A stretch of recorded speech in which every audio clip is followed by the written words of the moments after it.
Hi everybody, this is Lemuri Lemsai, and I did a video 3 years ago that was entitled, Does the Bible Support Luciferian Philosophy? And I never made a follow-up to that video, and a lot of people asked me for it over the 3 years, and I never did a follow-up, and this is finally a follow-up. I just wanted to kind of close that chapter. I enjoyed making that video. I love the topic because it's such an interesting topic. So 3 years ago when I made that video, I talked about, and you can look at it, I'll put a link for it in the description, but basically it's like a 5-minute video that talks about the history, origins, the connection between Luciferianism and the Christian tradition. And I never really fully answered the question, does the Bible support Luciferian philosophy? I'm of the opinion that it does. I'm not a Luciferian anymore, but I do think that there's a lot in the Luciferian philosophy that is supported by the Bible. Those three things, the Enlightenment, the apotheosis, and the accountability, responsibility, are the pillars of certain forms of Luciferianism that I think are profoundly supported by the Bible. Apotheosis, if you don't know what that is, it's just the idea of becoming God. It is the state of being elevated to the level of a God, of a divine being. In my research, I came up with the theory, anthropotheology, which is the active practice of cultivating divinity within self and making that part of your daily life. The work that I do with clientele is in helping them to apotheosize. So I've learned a lot from Luciferianism, and I've applied a lot of it to my work. And but I think that the Bible does support the idea. Now, a lot of people say, well, the Bible doesn't support the idea that we are God. Well, Jesus very explicitly said it in John 10:34-35, that you are God. And he was quoting the 82nd Psalm. So you have both the New Testament and Old Testament supporting apotheosis, which is one of the pillars of Luciferianism. Another thing that is supported in Luciferianism, which you can find throughout the Bible, and it's not a big stretch, is the idea of accountability. Being able to answer for your own mistakes and your own results in life. If life is not coming about in the way that you like it, if you're not able to experience the joy or the peace or the prosperity or whatever that you're looking for, the pleasure in life, it's because of decisions you've made, and it's also in your power to change that and to make it better. So that's, doesn't take a big stretch to find that in the Bible. From Genesis to Revelation, there are examples of that. And the pursuit of enlightenment. This is where people kind of get squeamish, enlightenment, in the Middle Ages, the bathing and the care of the body was thought to be in the realm of God. And so people didn't bathe but once a month or even less because it was thought to be blasphemous to bathe. Now, in conventional Christianity, there's still a form of that around. The idea that we shouldn't allow our knowledge to go beyond a certain point. That too much knowledge is not a good thing. And I would push back at that and say that this is akin to the idea that you shouldn't bathe but once a month because you're blaspheming, you're somehow stepping on God's toes. I don't think that there can be too much knowledge. I think it is self-limiting. When you get to a point of more knowledge, you realize there's more that you don't know, and you start to understand the futility of it intrinsically. You don't have to pray to a God or limit your own knowledge. You just realize, maybe I don't need to know all that information. It's useless to me now. And we can see that with the internet, the advent of Google and all these others. More information doesn't necessarily mean more knowledge, and it doesn't necessarily mean a better life. So, with all of that said, I do believe the Bible supports Luciferian philosophy. And I think that if we can begin to incorporate more of the left-hand path traditions into the spiritual experience, the practice, the religious practice, then we can create a more viable form of Christianity that can survive into the 21st, 22nd, and centuries beyond.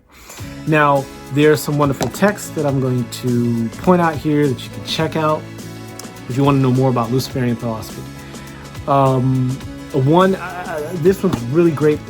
It's really well done. It's extremely scholarly by Van Lujic, and this is The Children of Lucifer. It's Oxford Press. Like I said, extremely scholarly. It talks about religious Satanism, but also Luciferian concepts that you might find in some of the religious forms of Satanism, from Mabaean to spiritual to all these other forms of Satanism.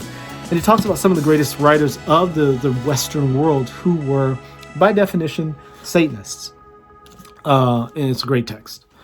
All right, and talks about people like William Blake and Shelley and many. I think it might even talk about some of the Benjamin Franklin as a purported Satanist, but not, obviously they didn't call it Satanism, right? There were other terms for it at the time. He had dear friends who were in the Hellfires Club. And the wisdom of Eosphoros. The word Eosphoros is the Greek version of Venus, which is the Latin version of Lucifer or Luciferos, planet Venus. And this book basically goes into the philosophy behind Luciferianism. There's the title. And you can find it online. Up your Google game, you can find it. And Hallowed Be Thy Name. I only skimmed through this book. I didn't go through it really in depth, but there were some things in it that were just profound that I thought were very useful. So if you're interested, by Priscilla Vogelbacke. And this is Hallowed Be Thy Name, Luciferianism, the Origins of Revelation. If we can, as Christians, and I'm going to include myself into this group because I love Christianity. If we can incorporate more of the left-hand path, I think we can have a more powerful spiritual experience. One that actually gets us the results that we want in life.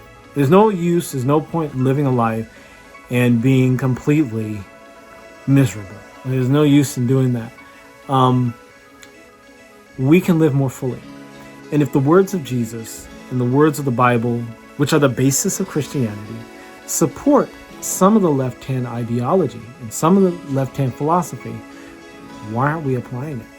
The Church is Dying on the Vine, a 2019 Gallup poll noted that the number of millennials that were considering themselves religious, and specifically religious Christians, had dropped by more than 50%. Some churches within the Christian, more than 50%. Some churches within the Christian family have lost as much as 49% of its membership, incoming membership, since in the last half century.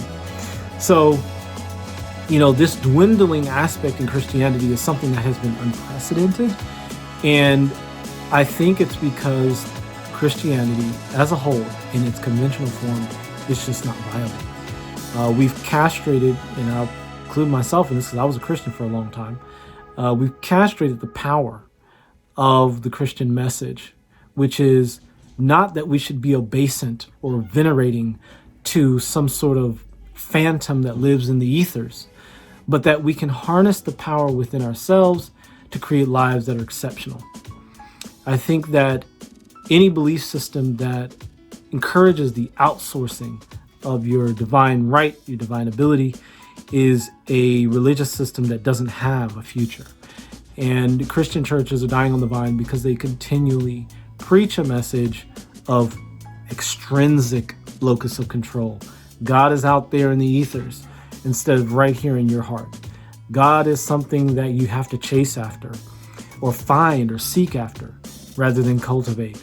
God is something that is apart from your very own consciousness. This is something that is self-destructive, and many of its forms, it's spiritually abusive. And so if we can reincorporate accountability and responsibility, apotheosis, the notion that we are God, and enlightenment back into the Christian experience, I think we can see a new renaissance, an up-leveling of enlightenment, of beauty, of harmony, of pleasure, of power that we have not seen up until this point. And I think we are poised for it right now in the 22nd, as we go into the 22nd century. As we near the 22nd century, I think we are poised for it. So with that said, check out the first video that I put out about Luciferian philosophy and its alignment with the Bible.